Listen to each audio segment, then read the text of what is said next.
Mankind's quest for greatness made them the lords of Earth.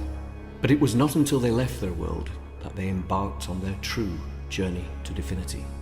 With large ships capable of immense interstellar travel, they began to explore the far reaches of space.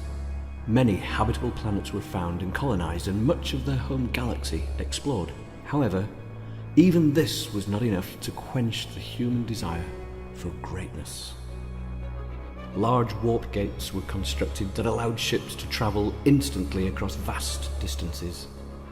This opened unfathomable opportunities and extended mankind's reach even further. With the means for transgalactic travel, humanity set its eyes on the neighbouring galaxy, Andromeda. Exploration of this new world revealed even more habitable systems, and true to their nature, mankind seized the opportunity. Corporations turned into governments, and colonization became the most lucrative business venture in existence. They were not alone in this galaxy, however, and mankind's first encounter with intelligent alien life occurred when a mysterious ship crashed into one of the newly colonized planets. There were no survivors in the crash, but much was learned from the wreckage. Examination of the remains revealed strange new technologies unlike anything they had seen before. Weeks later, several more ships arrived near the same location as the damaged vessel.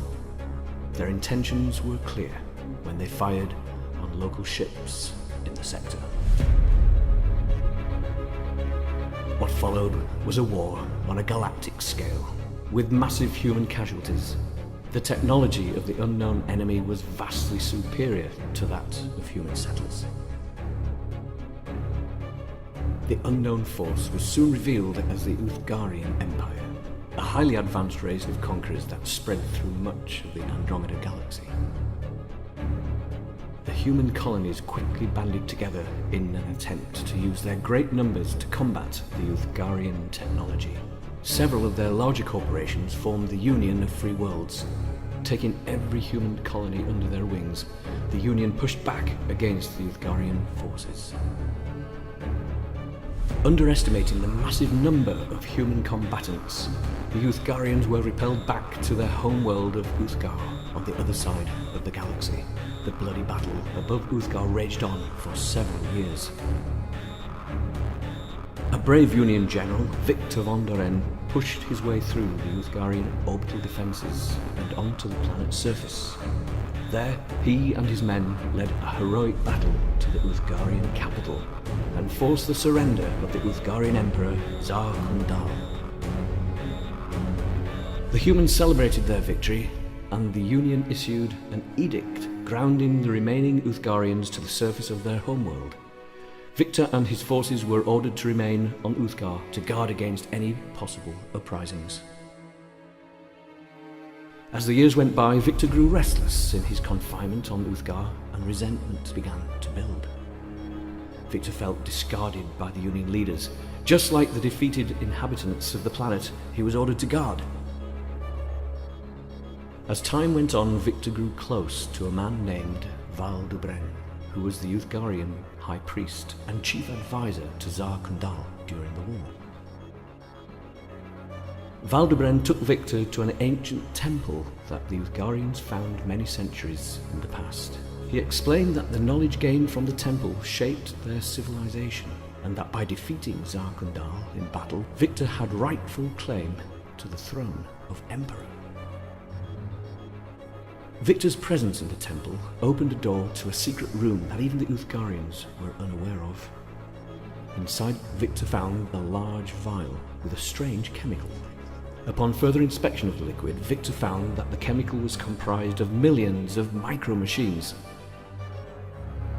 With the help of his remaining forces, Victor began experimentation on the strange nanites and found them to have a profound effect on living tissue. It appeared that the nanites were created to enhance living creatures well beyond their natural limits. Victor's increased activity on Uthgar sparked great suspicion from the Union, however, and predicting that Victor's actions might cause them to lose their foothold on Uthgar, the Union demanded that he hand over all his research immediately. Outraged at this mandate, Victor injected himself with the nanites. He quickly became ill and lost a great deal of strength. Fearing the Union might take advantage of his weakened state, Valdebren hid Victor away and nursed him back to health. When Victor returned, he was much more powerful than before. Not only was he stronger, but he had been given strange powers with seemingly limitless capabilities. Revealing his newfound abilities, Victor united both the Union troops still loyal to him, as well as the Uthgarians who followed him as the new emperor. With his new forces, Victor launched a surprise attack against the Union fleet orbiting Uthgar and forced them out of the system. Victor injected his followers with nanites, though many did not survive the process. Drawing from ancient Greek mythology, Victor called his new race of super beings Titans and quickly began to wipe out the Union forces in the Outer Rim. Even with their superior numbers, the Union suffered numerous defeats at the hands of Victor and his Titans. Among the many planets of the Outer Rim conquered by Victor and the Titans was a small alien colony called Nordus. There, Victor encountered a native warrior woman whose ferocity and beauty caught his eye. Her passionate defense fueled his desire. He captured her and made her into the first non-human Titan. Feigning love for Victor, Amala became his lover and eventually his second in command. When she knew her loyalty to him was no longer in question, she murdered him in his sleep, and in doing so took control of his army. Her combat prowess was nothing compared to Victor's, and she suffered many crippling defeats at the hands of the Union. In an act of desperation, Amala gathered her remaining forces and retreated to an unknown world outside of the Union's reach. There she slowly rebuilds her Titan army in hopes of one day returning to wipe out the Union. Meanwhile, the Union draws upon its forces to steady itself for the Third Galactic War.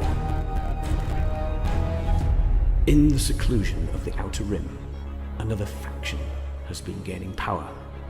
Morgan, the leader of a powerful criminal organization, devised his own plan to influence the outcome of the impending conflict.